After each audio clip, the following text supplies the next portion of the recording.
Hello mga katotoo!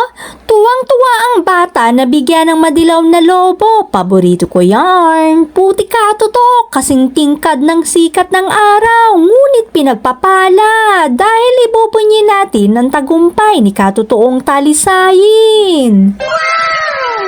Panahon noon at ngayon ay ipagpapatuloy ni katotoong talisayin ang kanyang nasimulan para sa kaunlaran ng ating barangay Villa Celestial. Paparating na nga ang mga nagagwapuhang mga kagawad ni katotoong talisayin. Wedi nga kita, malayo pa lang kita ko na ang kintab ng ngipin. Yan talaga ang nagdala ng kanilang tagumpay. Handang-handa na nga ang lahat para sa isang motorcade bilang pasasalamat ng ating mahal na Kapitan Andong de los Reyes kasama ng kanyang mga kagawad. Nangunguna si Konsehal Popoy Servas, Astig Yarn, sinunda ni Konsehal Noknok Artusilia, pumapangatlo si Konsehal Benji Medina at ang pang-apat si Konsehal Boboy Kulanggoy.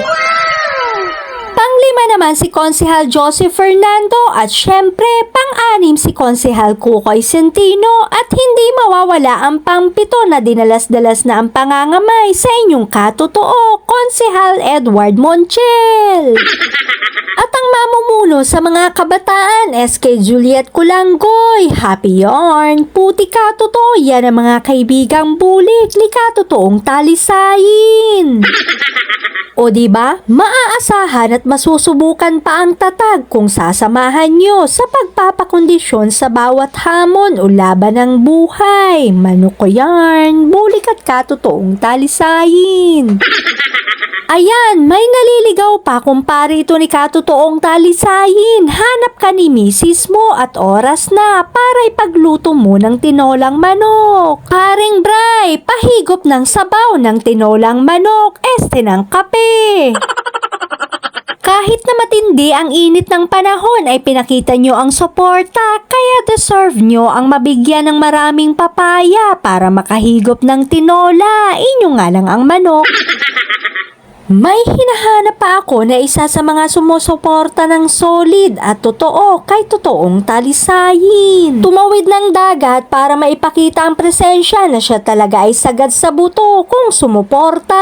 Ayun, ngiti pa lang panalong-panalo na ang ko ata yorn. Este Tito Novo at Tita Henya ko yarn. Taga Manila nga pala kaya iko-correct ko. Dapat medyos lang. Taga Manila yarn.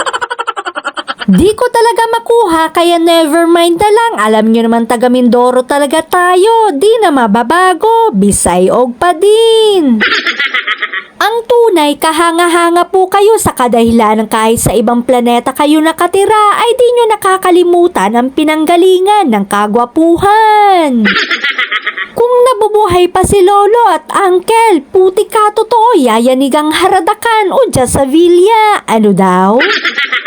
Oops, dumating na nga ang gobernador kaya tama na ang echos. Wait, si Konsehal Popoy pala yun. Ang lupit talaga ng dating, nakakalakas ng power. Malakas ang power pero laging brown out dito sa Villa. Sa inyo rin pala. Pero mas malakas ang vibes ng sakay ko at yung isang naka-blue. Medyo pa bebe, mahirap na. Pag bumigay sa tawa, may blanco. Peace. Kuya John, tara na sa gym at kumain na. Medyo Tom Jones na ang mga alaga ko. Hindi na ako makapaghihintay at patutukain ko pa ang mga manok ko. Oops, di mo sila malilinlang. Tirik na tirik ang araw. Di ngayon oras ng pagpapatuka.